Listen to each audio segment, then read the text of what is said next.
full today. My filming location is full. Racks, tires, junk. I guess I gotta clear that out for a minute.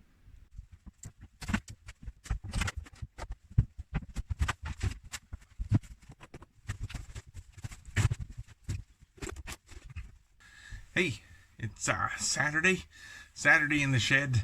There's a local radio station that does a Saturday in the Shed in honor of one of their former DJs who passed away. So when I say Saturday in the Shed here now, it sort of strikes I'm like, where have I heard that before?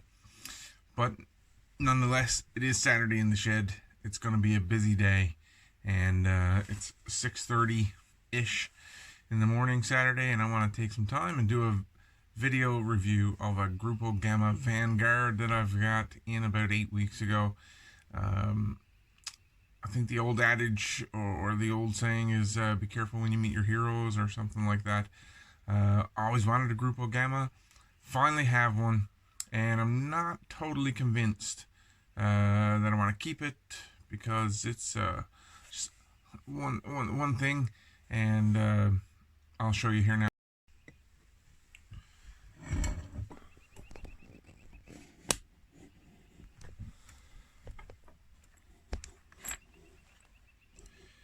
And this particular Gruppo Gamma, I'm not sure if they all get shipped out like this. This one came in sort of a soft case.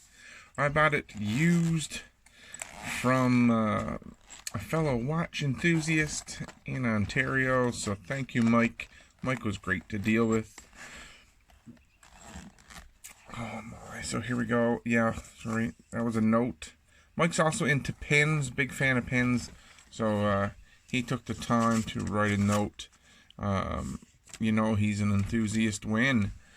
So this Gruppo came from Mike with the original warranty card, some tools for adjusting strap or strap removal, and I'll show you why that's sort of important shortly.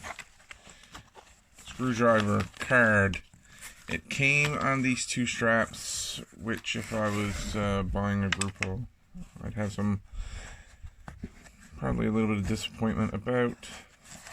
And so the black, with the black background, it's gonna be a little hard to see. So here we go, strap. Oh, right now I have it on a just your stock standard sort of original Bond-ish NATO looking thing, because the straps are probably not my favorite, and I'll talk about why shortly. So I do wear it. My reasons for not really falling in love with the Gruppo is the DLC black. I still have a tough time with DLC coated watches, except for the old Citizen military field. I seem to forgive that one for some reason. I'm not sure why. But here we go, the Gruppo. Let's get into some dimensions. This is not exactly a small watch. So it's at the bezel, it's 42. Across the case, I think we're more like 40. Yeah, it's still 42. There we go. But taking in the case with crown, you're at 46 millimeters. So not exactly a small watch. Case diameter, thickness is nearly 17 millimeters. Lug to lug is 50. It sits well on the wrist for its large diameter. Oh, sorry, the lug opening is 22 millimeters. Let's not forget all of the dimensions. So, some of the specs you can expect to see. It's got a rotating bezel with a just a pip here at the 12, we'll say 0 position. That looms. All of the markers there, they loom up pretty good. Bezel sort of I can't say it doesn't serve a purpose. At least you've got, you know your zero mark. The grips on the side of it are, there you go. These little lobes, little grip points all on the bezel. There's 3 of them. So, it's, you get grip. But maybe sometimes my chunky fingers don't like it. So there we go, lined up. I really like the dial design. The 36912 is always a decent setup. Let's move the hands out of the way so you can get a better look here. Get the second hand to move along. So Gruppo Gamma at the 12, Vanguard 200 meters there above the 6. Loom is applied well. It does look decent. Second hand and hour and minute hands all have loom. Little minute track running around the outside there. Pretty blank. Nothing on the inner re-hot ring area. Nothing there. Hard to mistake some of the, which is why I love the Gruppo. Some of the design elements are a lot like a Panerai. Look at that side profile of the case there. Pretty decent. So it comes with the screwdriver for removing the spring bars, which aren't really spring bars. They are screwed in. Again, a design element I sort of associate with Panerai. It is a sapphire crystal. This one's got an NH35 ticking away inside in there. Screw down crown, screw down case back. I'll show you shortly. Crown guards are monstrous. They are huge crown guards. And there's the Gamma logo on the crown. So, a couple of big old cap screws holding in the crown guard.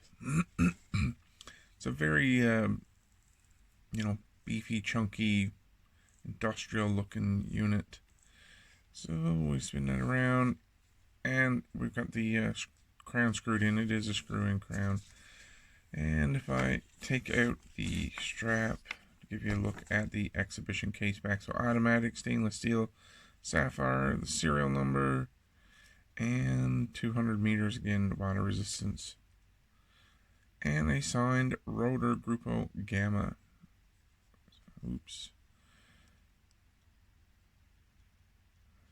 NH35A ticking away in there, 24 joules. By now, I think we've all become familiar with the NH35 from Seiko. It's in just about every freaking microbrand watch on the planet. Yeah.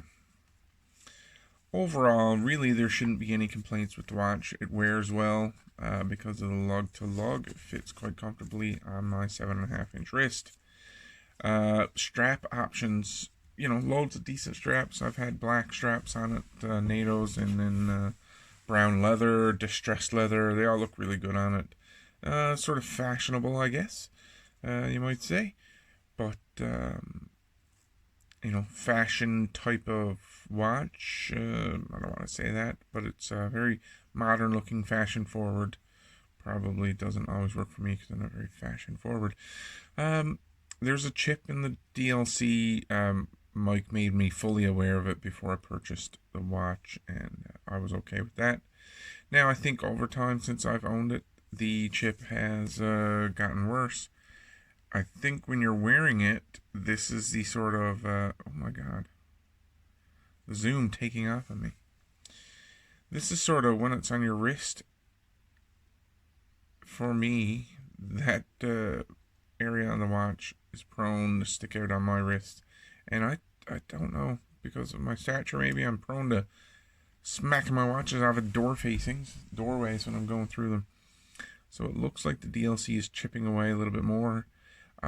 Which is maybe part of the reason I'm not a big fan of DLC. It seems like if you get a little nick in your stainless steel, it doesn't look quite as bad and noticeable as when you get it in the DLC. So who knows? But overall, very cool watch. Can't say I don't like it. I do. I would like to try it maybe a brushed or gunmetal finished stainless steel versus the black, but that's a personal thing. Um, anybody who already owns a Gruppo and they already have one, maybe they can tell me the difference. But if Gruppo continues to send out these types of adjustable Zulu or adjustable NATO straps, it would be a no-go. I wouldn't be happy about it. It's very flimsy, and when I pull on it, sometimes I can get it to the strap to run through the feed of the buckle there, the clasp and stuff. Not really clasp, but the buckle. It sort of feels a little too flimsy for the watch. It's not an insignificant amount of weight in that watch. Like we're talking like 46, 47 millimeters all the way across. The watch is chunky. It's fairly thick. I thought it was 17 millimeters, so it's got a good weight to it. So these straps sort of feel a little flimsy, a little too, I don't want to say cheap, but they're too flimsy, guys. And maybe they've gotten a bit better with that. I do like the colors. The colors are really good. They would have paired very well with the watch. I just can't seem to get comfortable wearing them because the straps are too flimsy. So I've had it on this NATO, which is much more rigid and just feels more comfortable on wrist. And I've had it on a fairly thick, distressed leather from Pop-Off Leather, which was really good. And so my wife actually really likes this watch. Surprise, surprise. She's the one who bought me the first DLC coated watch I own, a Fossil Nate. So this watch on distressed leather with some red stitching, you can see how that sort of makes the watch stand out with the sort of patinaed look to the markers and the red seconds hand. She really liked it. So, overall, I like the Gruppo Gamma designs. The Vanguard I'm a big fan of the Vanguard. This is probably, some might say, a better option than a replica of a Panerai. It hits on a lot of the Panerai design elements that we're all big fans of. Big crown, but not a Panerai crown that they're known for. The numerals are really close to Panerai's, but not quite. So, I think the guys at Gruppo still put out a great product. I've seen a bunch of their watches kicking around the old Instagram and interwebs. So yeah, that's it for me. Gruppo Gamma Vanguard, DLC coated. It's a winner. Maybe it's just me with DLC. If you like DLC, this is definitely the watch for you. If you're in the market for a Gruppo, there you go. Well, it's time to put away the watches and do some work. Gotta remove a post hole digger from my car.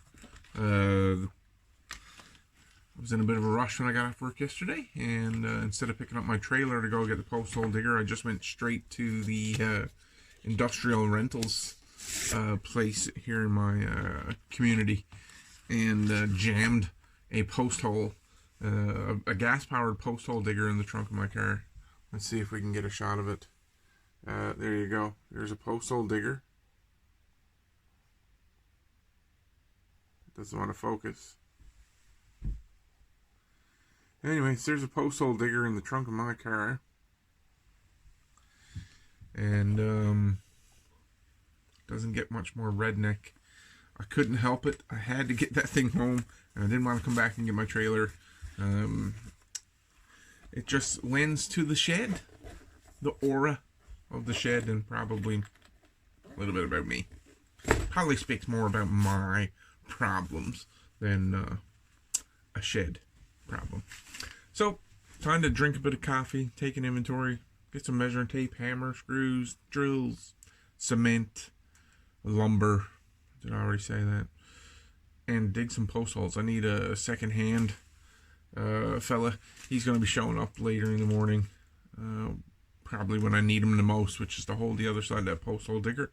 Maybe I'll still have a shoulder left by the end of the day, and I'll be able to put on a watch by myself, or I might be sucking my meals through a straw, because I think the ground around my house is a little rocky, and that post hole digger is not going to be friendly when it meets the rocks. Have a good one. Enjoy your watches. Shed out.